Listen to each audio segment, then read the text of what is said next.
السلام علیکم. آپ دیکھ رہے ہیں میرا یوٹیوب چینل. اب تک آپ نے میرے چینل کو سبسکرائب نہیں کیا تو پلیز سبسکرائب کر دیں, بیل آئیکن کو پریس کر دیں تاکہ میری آنے والی ہر نئی ویڈیو آپ کو سب سے پہلے موصول ہو سکے.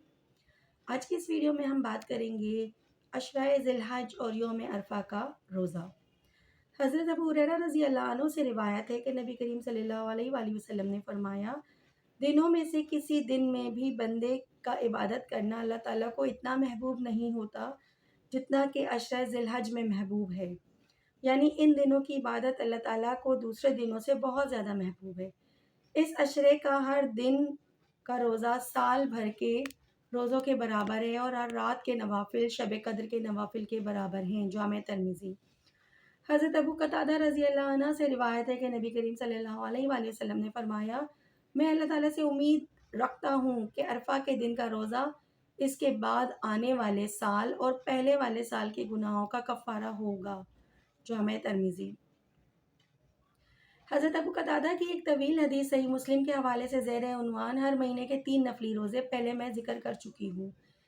اس میں یہ مضمون بھی قریب انہی الفاظ میں آ چکا ہے اور وہاں دوسری احادیث کی روشنی میں یہ وضاحت بھی کی جا چکی ہے کہ یوم عرفہ کے روزے کی فضیلت اور ترغیب ان حجاج کے لیے نہیں ہے جو ارادہ حج کے لیے عرفہ کے دن میدان عرفات میں حاضر ہوں گے. ان کے لیے وہاں روزہ نہ رکھنا افضل ہے اور وہیں اس کی حکمت بھی بیان کی جا چکی ہے. بعض لوگ ایسی حدیثوں میں شک کرنے لگتے ہیں جن میں کسی عمل کا ثواب اور ثمرہ ان کے خیال کے لحاظ سے بہت زیادہ اور غیر معمولی بیان کیا گیا ہے. جس طرح اس حدیث میں عرفہ کے روزے کے بارے میں فرمایا گیا کہ اس کی برکت سے 1 سال پہلے اور 1 سال بعد کے گناہوں کو معاف ہو جانے کی امید ہے. اس میں شک کی بنیاد ارحم الراحمین کی رحمت و کرم کی وسعت سے ناشنائی ہے.